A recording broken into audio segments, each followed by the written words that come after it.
Welcome to one India Telugu top news of the day. మరి ఇవాళ top news ఏంటి అనేది మనం చూసిద్దాం. భారతదేశంలో కరోనా దారుణ పరిస్థితులు అయితే కల్పిస్తోంది. ప్రస్తుతం మనం చూసినట్లయితే చాలా ఘోరమైన పరిస్థితి అని చెప్పొచ్చు. మహారాష్ట్రతో పాటు అనేక రాష్ట్రాల్లో ఈ కరోనా మహమ్మారి కరాల నృత్యం చేస్తోందని చెప్పాలి. భారతదేశంలో కరోనా కేసులు రోజు రోజుకు విపరీతంగా పెరిగిపోతున్న తీరైతే ప్రస్తుతం దేశవ్యాప్తంగా కూడా ఆందోళన కలిగిస్తోంది. గత 24 గంటల్లో కరోనా కారణంగా 1,84,372 కొత్త కేసులు నమోదయ్యాయి. గత 24 గంటల్లో కరోనా మహమ్మారి కారణంగా 1,027 మందిని ఈ మహమ్మారి బలి తీసుకుంది. అయితే గత 5 నెలల్లో మరణాలు 1000 మార్కును దాటడం ఇదే మొదటిసారని చెప్పాలి. అయితే దేశవ్యాప్తంగా ఈ మొత్తం ధృవీకరించబడిన కేసుల్లో 9.24% ఉన్న క్రియాశీల కోవిడ్-19 కేసులు ప్రస్తుతం ఉన్నాయి. ప్రస్తుతం కరోనా యాక్టివ్ కేసులు 10,01,000 మార్కునైతే దాటింది. భారతదేశంలో 1.38 కోట్లకు పైగా ఈ కోవిడ్ కేసులతో ప్రపంచవ్యాప్తంగా 2వ స్థానంలో ఉంది మన భారత్. యునైటెడ్ స్టేట్స్ తర్వాత అలాగే బ్రెజిల్ కంటే ముందుకు భారత్లో ఈ కరోనా విలయం అయితే ఎక్కువగా కనిపిస్తోందన్నమాట. మరొక న్యూస్ చూసినట్లయితే ఈ కరోనా 2వ దశ అత్యంత తీవ్రంగా కొనసాగుతూ ఉంది మన భారతదేశంలో.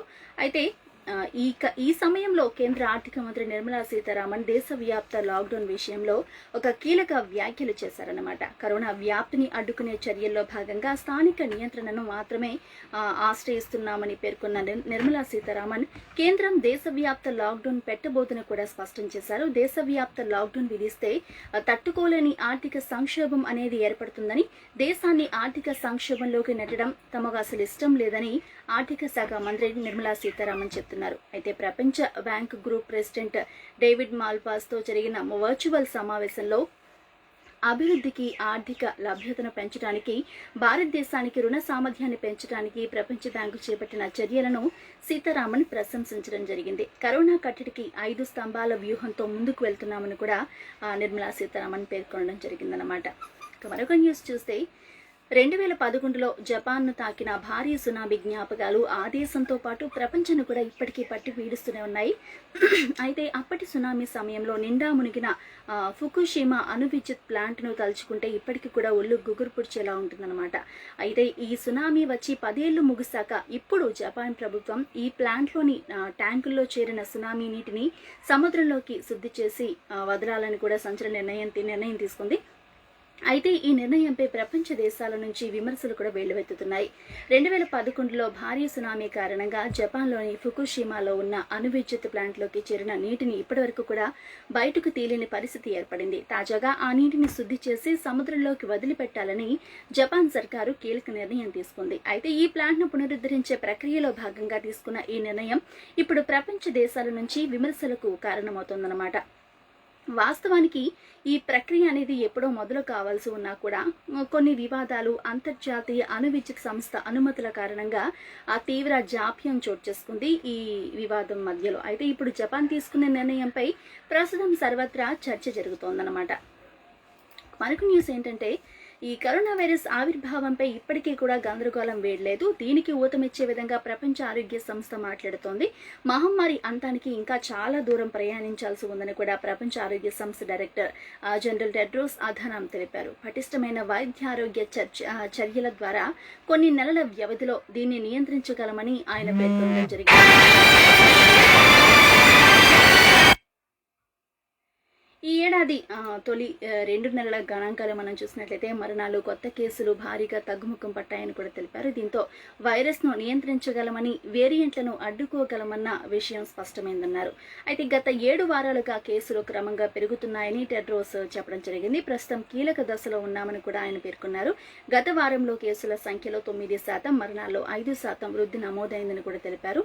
కొన్ని దేశాల్లో ఈ కరోనా విజృంభిస్తున్నప్పటికీ ఇంకా నైట్ క్లబ్లు, అలాగే రెస్టారెంట్లు, మార్కెట్లు ఇలా జనాలతో కిటకిటలాడుతున్నాయని కూడా ఆయన చెప్పడం జరిగింది. ఇక కొంతమంది తాము యువకులం కాబట్టి కరోనా సోకినా కూడా అసలు ఏమీ కాదన్న ధోరణితో వ్యవహరిస్తున్నారని టెడ్రోస్ అధానం ఈ నేపథ్యం విషయంలో చెప్పడం జరిగిందనమాట.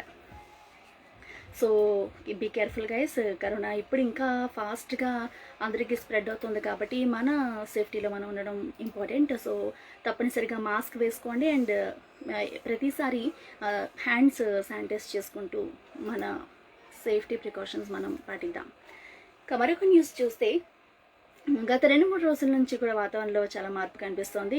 ఎండ వేడిమి అంటే చాలా ఎక్కువగా ఉన్నా కూడా ఒక పక్క నుంచి సాయంకాలం అవగానే కాస్త చల్లబడుతోంది. అయితే దీన్ని ప్రజలు అంటే ఈ చల్లబడటంతో ఈ ఎండ వేడున్నా సరే ప్రజలు కాస్త తట్టుకుంటున్నారు. ఇక తెలంగాణ రాష్ట్రానికైతే వర్ష సూచన ఉందని కూడా వాతావరణ శాఖ అధికారులు చెప్పడం జరిగింది. రాగల 3 రోజులు అక్కడక్కడ వర్షాలు పడతాయని కూడా వాతావరణ శాఖ హెచ్చరించింది. ఇక ఈరోజు ఉత్తర ఇంటీరియర్ కర్ణాటక అలాగే దాని పరిసర ప్రాంతాల్లో 1.5 కిలోమీటర్ల ఎత్తు వరకు కూడా ఉపరితల ఆవర్తనం ఏర్పడిందని, దీంతో ఒక తేలికపాటి నుంచి ఒక మోస్తరు వర్షాలు తెలంగాణలో చాలా ప్రదేశాల్లో పడే అవకాశం కూడా ఉందని అధికారులు తెలిపారన్నమాట.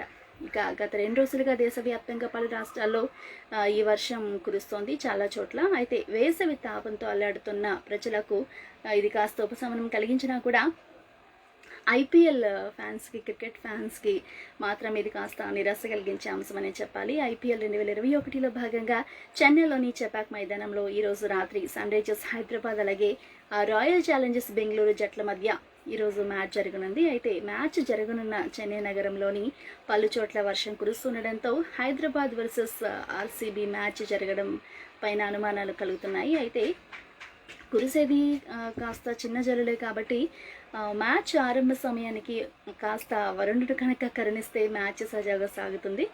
ఒకవేళ వర్షంతో మ్యాచ్ కనుక జరగకపోయింటే మాత్రం ఇరు జట్లకు చెరకు పాయింట్ అనేది ఇస్తారన్నమాట.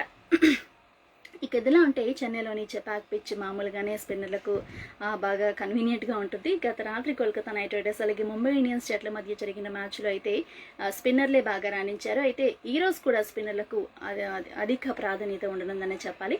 అయితే మిడిల్ ఓవర్లలో వికెట్లు పడే అవకాశాలు కూడా ఎక్కువగానే కనిపిస్తున్నాయి. ఈ పిచ్పై పేసర్లు కాస్త కష్టపడాల్సిందే అని చెప్పాలి. అయితే చెపాక్ పిచ్పై సగటు స్కోరు 170గా నమోదవుతూ ఉంటుంది. అయితే 170 పరుగులు చేస్తే ఇక్కడ ఛేదన కాస్త కష్టమని చెప్పాలి.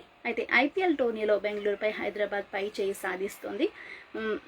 అంటే ఈ రెండు జట్లు ఇప్పటివరకు 18 మ్యాచ్ల్లో తలపడగా హైదరాబాద్ 10 మ్యాచ్ల్లో విజయం సాధించింది. 8 మ్యాచ్లకు గాను 7 బెంగళూరు జట్టు గెలుపొందగా ఒక మ్యాచ్లో అయితే ఫలితం మాత్రం తెలియరాలేదు. అయితే ఈ రెండు జట్లు తలపడిన ప్రతిసారి పోర్ అనేది చాలా ఆసక్తికరంగా సాగుతుంటుంది. సో ఒకవేళ వర్షం కనుక పడకపోతే ఈరోజు మ్యాచ్ అయితే జరుగుతుంది. మరి అలా అయితే ఈ హోరాహోరీ పోరులో ఏ జట్టు విజయం సాధిస్తుందో అనేది కూడా మనం చూద్దాం అన్నమాట. సో ఇవి ఇంతవరకున్న టాప్ న్యూస్. మళ్ళీ రేపటి టాప్ న్యూస్తో కలుసుకుందాం. Until then keep watching one India Telugu.